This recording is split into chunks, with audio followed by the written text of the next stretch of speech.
Have you ever been in a situation where you're dating someone and you think it's going smoothly and then bam, this guy disappears off the face of the earth? Joining us in studio, we have our sexpert, Dorothy Black, to talk about why good manners during a breakup is absolutely essential. Thank you for joining us. Hey, Jennifer. What is with these people? I don't know. I think, because I'd like to think it's just rude behavior, but I think people are really frightened of difficult conversations. Yeah. Difficult conversations because they need to face difficult feelings, and we don't like dealing with difficult feelings. So sometimes we just prefer to ignore them, and to ignore them means you have to kind of ignore the person that you're feeling them about. So I think that's kind of where it stems from.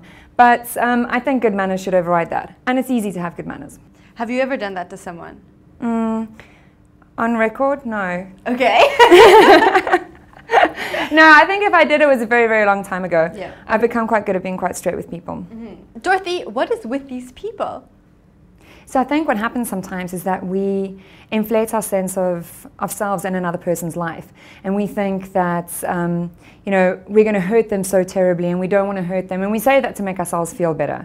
But really, we don't want to put ourselves in that bad position because the other person is going to get along just fine. They'll hurt, they'll move on, and it's not our responsibility to take responsibility for their feelings. So I think we construct like a lot of excuses about how we don't want to hurt the person, when in fact, it's really just us not wanting to have to deal with our own feelings around it.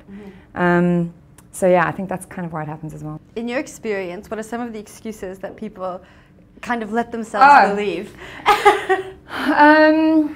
What, when they're doing the breaking up? Yeah. Well, I think the most common one is like they don't want to hurt the other person. They don't want them to feel poorly. They don't want them to feel bad. It's a bad time. They don't want to break up with them right now. You know, they'll come around. They don't have to say anything. It's just, it's kind of like the excuses they tell themselves. So it's not really excuses that they'd actually admit to with me, that's for sure. They're not even talking to you. Yeah, right. So, but I've had guys with me just absolutely just fall off the face. I had one guy tell me that his all his tech had just suddenly and mysteriously broken down. So like my WhatsApps were just suddenly disappearing off his phone. That was my favorite. Can I tell you this one? Yeah. My best friend has this guy. She still talks to him, and they'll make plans, and then he just will like not show up. And so far, How often has he done that? Like 3-4 times. So far, his phone has gone in the pool. It's fallen in the toilet. It's been stolen, and it's been lost. Yeah. But then he's recovered the SIM card to get her number back. Why does she keep going back to him? Oh, it's like a long story. Listen, I'm an idiot as well. I keep going back to like people are like, oh, I don't have any time. I was busy working. My grandmother had a heart attack and died. Apparently it happens a million times a month. So I fall for that sort of stuff all the time because I kind of really want to believe it. Yeah.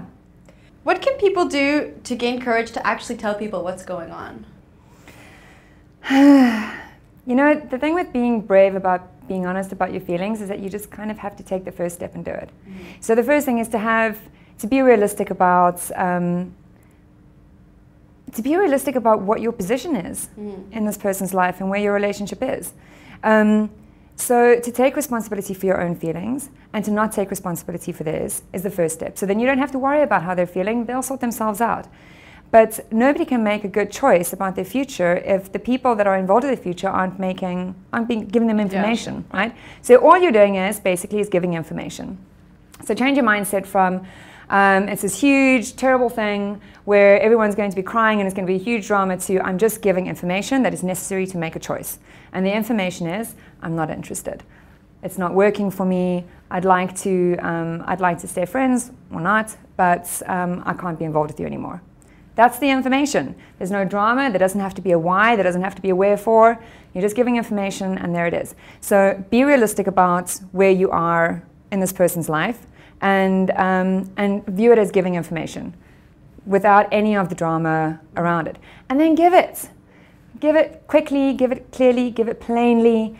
Give it hopefully face to face. If it is an intimate relationship, to do it over text or email? Well, it depends on how intimate your relationship is. So if you've just met this person, you've met them, you've known them, you've gone on like 3 dates, it's not working, I think email or text is fine. Really? Yeah. Okay. You know, if you've gone on 1 date and you don't like the person, email or text is fine. I think if you've gone on a few dates If you've been quite intimate, then I think it starts moving over to being face-to-face, and anything else is just a little bit disrespectful. So obviously, if you're used to ignoring people, and then now you have to kind of actually tell them how you're feeling, how do you recommend you go from kind of like 0 to hero? Yeah, practice. So I practiced online. I practiced on online dating. Really? Yeah. Because then you don't really know the people, and you know really quickly if you don't like them. So you can practice saying to someone, I really like what I like what I'm seeing, but I'm not interested in chatting further or seeing you. That's on online, but you can practice it there. That's really great idea. Practice it there, and then maybe practice with your friends as well. Get the conversation, practice saying the words, practice writing it down. Yeah. We're not used to facing our feelings, and we're not used to being brave, I think. So it is something you have to practice. Yeah, and it's not, and there's no easy way around it. Yeah. You're just going to have to step up and be a responsible adult and be kind, without being, an idiot. Mm-hmm. Now we've talked about guys who've done this. Have you, in your experience, do women do it also? Oh, hell yeah. I know a million guys who would say they get the buff from women all the time.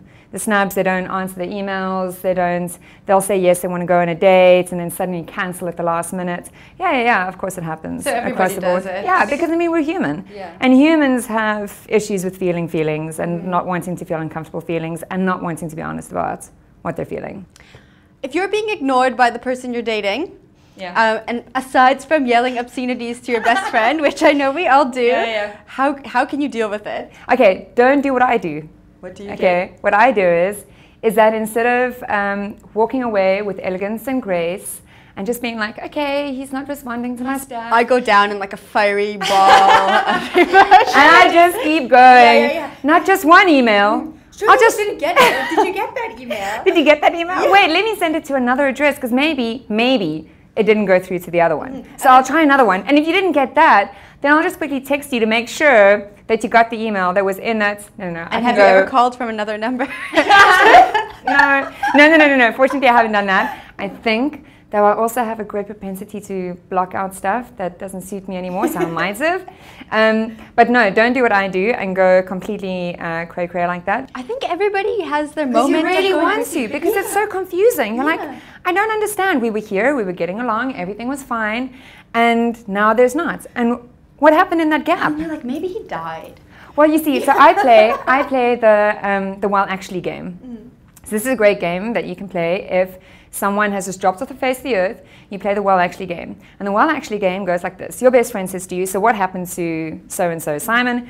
And you say, well, actually, what happened is, after he left and he didn't call, the reason he didn't call was because along the way he got kidnapped by a group of like circus pygmies and dragged into the forest where he was eaten by a tiger. And while he was dying painfully and slowly, he was thinking about me and longing to let me know how he tried. He wanted to, but he didn't. That's why he didn't call. Yeah. So I play the Well Actually game. That's great.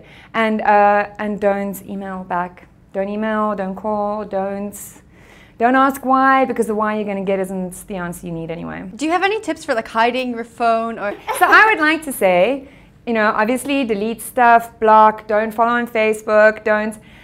That would be the reasonable thing to say, because I think that's smart. However, what I just end up doing is I end up like, stalking anyway. So I will take them off Skype and then just re-add them, or delete them off GChat but just add them anyway.